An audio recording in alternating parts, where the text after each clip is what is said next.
Март – это время, когда на дорогах начинают появляться так называемые болячки или ямы, требующие хотя бы ямочного ремонта. Но участку от проспекта Ямашева до улицы Копылова в этом году повезло куда больше. Весной ее отремонтируют в рамках национального проекта «Безопасные и качественные дороги». На ремонт дорожных артерий Казани в этом году направят 1 миллиард рублей. На эти деньги обновят 10 улиц. Это участки с большим трафиком: Гаврилова, от Чуйкова до Ямашева, Ибрагимова, от Восстания до Воровского, Сибирский тракт, от Космонавтов до Арбузова и другие. Большинство в Кировском и Новосавиновском районах, а также в поселке Отары. Есть места асфальта.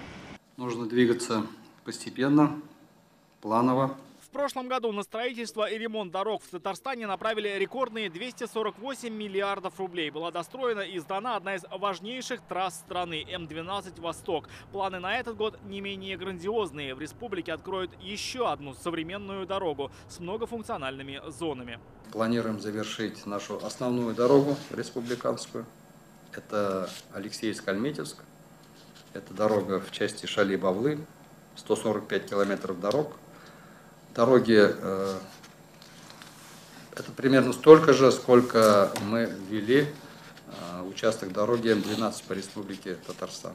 Там было 142 километра, а здесь все 145. В этом году предстоит отремонтировать 28 мостов, проложить 208 километров региональных дорог, продолжить строительство вылетных трасс Казани. Одну из них сдадут – Горьковское шоссе. Для завершения второй очереди Вознесенского тракта нужно 18 миллиардов рублей. Половина из федерального гранта, часть покроет республика и инвестор.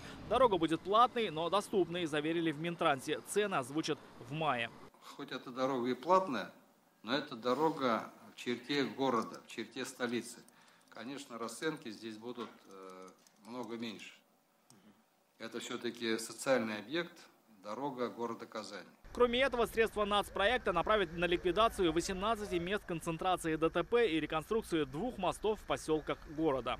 Это мост по улице Школьная, в жилом массиве Константиновка, и мост в поселке Кадышево через реку Солонка. Сейчас идет подготовка к паводку. 2 моста в республике традиционно временно закроют. Оба в Буинском районе, у сел Черки-Кильдуразы и Немчиновка. Эти мосты низководные и с началом половодья каждый год уходят под воду. Также под угрозой подтопления 132 участка дорог. В период прохождения паводка на данных участках будут организованы дежурства для своевременного их закрытия и организации объездных маршрутов движения.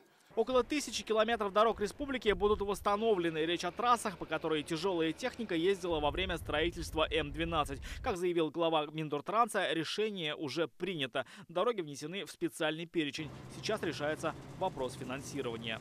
Даниил Шайдуллин, Данил Филатов, ТНВ, Казань.